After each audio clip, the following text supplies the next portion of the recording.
শনিবার রবিবার শ্বশুর আমি তো আমার সোমবার মঙ্গলবার সবাই তুমি আমার আমরা খাবো সেমাই। বুকে এসো জামাই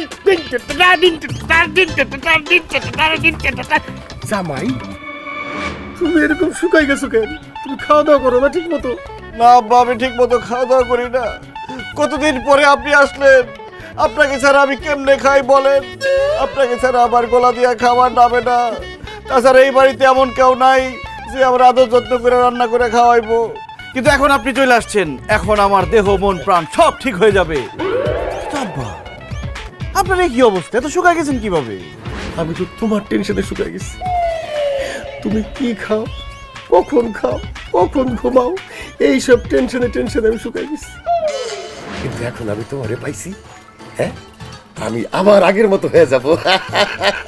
আব্বা, আপনার কথা শুনে আমার মনটা ভইরা গেল।